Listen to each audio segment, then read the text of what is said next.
May pasok na tayo ngayong araw. Marami nga tayo ngayong kukunin na mga gamot para sa mga pasyente natin.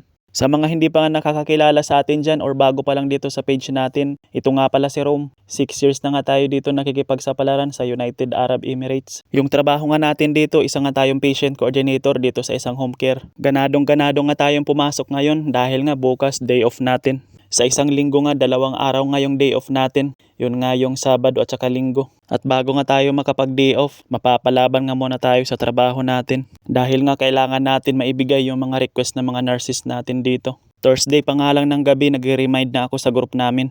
Nire-remind nga natin sila, baka may mga gamot nga silang malapit ng maubos. Para pagdating ng Friday ng umaga, titingnan na lang natin dun sa group ng mga nurses natin kung ano yung mga request nila. Para pagdating ng Sabado at saka Linggo, relax na lang tayo sa day off natin. Wala nang tatawag sa atin kasi nga naibigay na natin yung mga pangangailangan ng mga nurses natin Friday pa lang. Ganun nga lagi yung ginagawa ko. Tinatapos ko nga lahat yung mga gawain ko bago ako mag-day off. Sa mga oras na nga yan, nakapaglagay na nga tayo ng sun protection sa mukha natin at nakapagpabango na nga rin tayo. Hindi ko nga kinakalimutan maglagay ng sun protection sa mukha dahil nga sobrang init ngayon dito. Lalo na't babad tayo lagi sa labas. Sa mga oras na nga yan, nagsisimula na nga yung trabaho natin. Bago nga tayo lumabas ng accommodation, sinesend ko nga muna itong mga resibo doon sa email para ipa-approve sa account namin. Itong mga resibo nga galing ito sa mga company driver natin. Sila nga muna yung nagbabayad pag may sira yung sasakyan, pero binabayaran naman ng company natin. Pag may nare-receive nga tayong resibo na galing sa driver natin, pinapa-approve nga natin agad sa account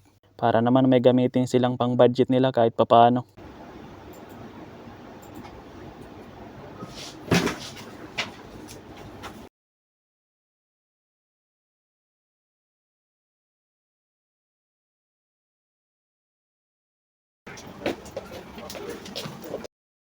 Inilagay nga muna natin dito sa folder yung mga nakuha natin dun sa sofa. Hindi nga ako lumalabas na accommodation pag alam kong sabog-sabog yung mga documents ko dito. Inaayos ko nga muna to bago ako lumabas dito sa accommodation para pag uwi natin mamaya relax na lang din tayo.